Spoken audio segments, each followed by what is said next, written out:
Hello everyone, I'm in Polstead Road, Oxford, United Kingdom. And behind me, where that blue plaque is, you can see the house where Lawrence of Arabia grew up, though he wasn't actually born here. He was born in Wales. So as you can see, it's a grand house in this very desirable area. It's at a North Oxford expansion where many of these houses were built in the late 19th century, as I said previously, often for dons, as in academics, though his family weren't into that. Not all of these houses were occupied by the university. The university sold some of them off, but that's it. Several bedrooms. Anyway, and it's for sale. So I'm lucky enough that it's been abandoned for some while. I mean, I haven't been past it for years, and it was very much lived in at the time. As you can see, it would cost a pretty penny. So his family wasn't short of money, as you can tell. So Lawrence of Arabia was born in 1888 to an Irish father and a Scots mother. His father was Sir Thomas Chapman, who had an extensive estate at County Meath, Ireland. So Sir Thomas, he married a patrician lady, and they had 3 daughters. Sir Thomas had been to Eton and indeed to Oxford. So Sir Thomas, he hired a governess for his daughters. The trouble was he and the governess then fell in love. So they eloped. And they lived in sin, and they assumed an identity for themselves, this new surname Lawrence, and nobody asked you too many questions in those days. Very little documentation was required. Open a bank account or something. This chap was clearly upper class by his manners, so he simply trusted. So they had 4 sons, but one was born in the Channel Isles, one in France, one in Wales, and I think was one born in England or something like that. So they moved around a lot to begin with. But they didn't want to live in France for too long for fear the boys would then be subject to compulsory military service.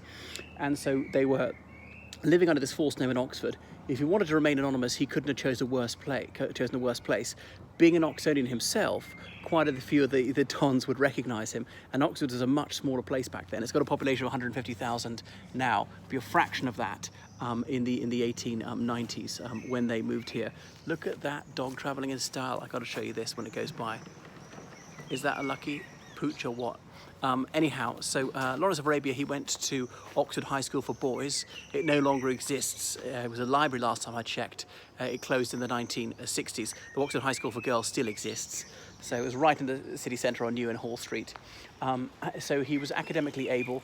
He was quite short, but in a way powerfully built, but really liked to push himself for physical challenges. He wasn't the oldest of the 4. And he'd even run away when he was 15 and joined the army, but his family traced him and he was bought out. If he paid a large amount of money, he'd be allowed to leave before he had a term of service. So that was his first encounter with the coarseness of working class life and just how tough it was if you didn't have money in Edwardian Britain. Anyway, he went up to Jesus College, Oxford, where he did very well in Literae Humaniores, and indeed he was elected a Fellow of All Souls. So some of the top undergraduates, when they graduate, they're invited to sit for this All Souls exam, and so they only take 2 people each year. So it's almost like l'Académie Française or something for real stellar brains, and he was in that. So not only master Latin and ancient Greek, but he learned various Near Eastern languages, and in his summer holidays he'd cycled all around France. This is before there were gears on bikes. He'd been to the Levant, what we now call Syria, Lebanon, Palestine, Israel, and so on, finding out Crusader castles, learning a bit of Arabic, Chaldean, and so forth. So when the First World War came, this was very useful to the War Office because he knew these areas, he had maps, and he spoke some of the languages. He supposedly had a love affair with a Bedouin teenager when he was there, male, by the way. So then the First World War came and he was posted to Cairo. The British Army was there, of course, until after the Second World War. And what were they going to do about the Ottoman Empire, an enemy of the UK? So things were going badly on the Western Front for the Allies. So they were trying to weaken the Ottomans, so sponsor an Arab revolt. So sailing to Yenbo, it was now Saudi Arabia, and riding a camel and meeting the Hashemites. The Hashemites, this tribe which controlled Mecca and Medina, had been a sort of vassals of the Ottoman Empire, but rebelled against them, meeting Faisal and the others. and, as you know, all the rest, eventually storming Aqaba. This port is now part of Jordan, Jordan's only port, at the Gulf of Tiran, which is a section of the Red Sea.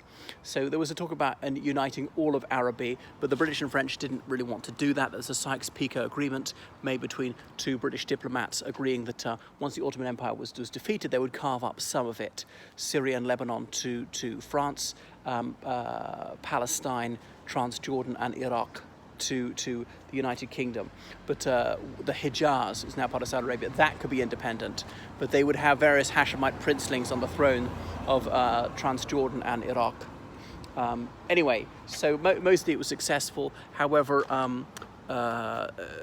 they took Damascus and so on.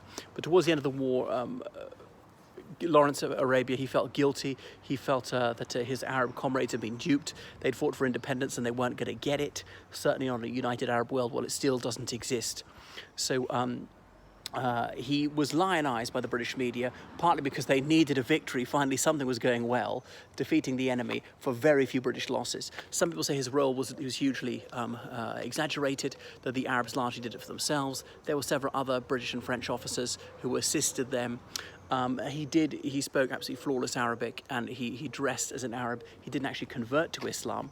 So, there was, I think it was Thomas Lowell, the American photographer, who really made him world famous and did a lecture tour of the United States. So, adulating the valor and ingenuity of Lawrence of Arabia, who was expert at blowing up train lines, just the kind of thing the British had objected to vociferously when the Boers tried it in South Africa some years earlier.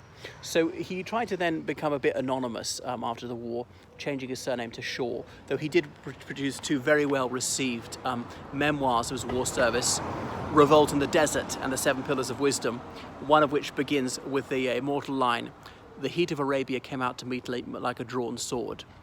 I remember reading that when I was 10 and being absolutely transfixed by the book from then on. But he wrote quite candidly about homosexual encounters that some of the Arab fighters were having. He didn't say he participated, though. We now know that he did. And he was captured briefly at Deraa, which is now in Syria, suspected of being a deserter from the Ottoman Empire. He was tortured by them, but he was a very odd chap. He was a sadomasochist and so on. So he rejoined the RAF under an assumed name, but the press found out about him. But did he really want to just vanish and be forgotten by the press? I can't remember who said, but some wag quipped that whenever he hides somewhere, he put loads of flags around where he's hiding, that he had this sort of love-hate relationship with the media, a bit like Princess Diana, Prince Harry or something like that. He was posted to India in the 1930s, area we now call Pakistan. He was in the Royal Tank Corps for a while. But by 1935, he'd left the armed forces altogether, was living in Dorset, I believe it was, when he was he was on his motorbike one day. There were two old maids bicycling along. Someone's bicycling up here. Thanks for illustrating the point. So they were in the middle of the road. He swerved to avoid them and went right off the road and was badly injured at the crash, rushed to hospital, but succumbed to his injuries some days later. So his brother had come to visit him, and you can see on YouTube footage of his funeral. It's rather a humble affair, though Winston Churchill attended. So Churchill felt it was a heavy blow. He was just the kind of inspiring hero the United Kingdom would need in the event of another war. So he had a memorial service at St. Paul's, and he's often etched onto the public memory, through popular culture, that magnificent David Lean film that came out about him in 1962, Lawrence of Arabia, starring Peter O'Toole, the redoubtable Irish actor who passed away in 2013. That's just a little bit about Lawrence of Arabia, someone I found utterly scintillating from a very early age when I first saw the film, someone who's incapable of writing a bland sentence, produced such fabulous memoirs of his time in the desert. He didn't like Occidentalized Arabs. He liked Arabs who lived their culture, who wore their clothes, who didn't speak Western languages. He wanted to preserve that, so thought it was a noble culture and shouldn't be polluted by too much Western influence or Western accretions. That's enough from me, so please follow me on Twitter, on Instagram, on Facebook, might even get on TikTok. I urgently need donations to sustain this on PayPal, so find me there at georgecallahan79@gmail.com. Toodaloo.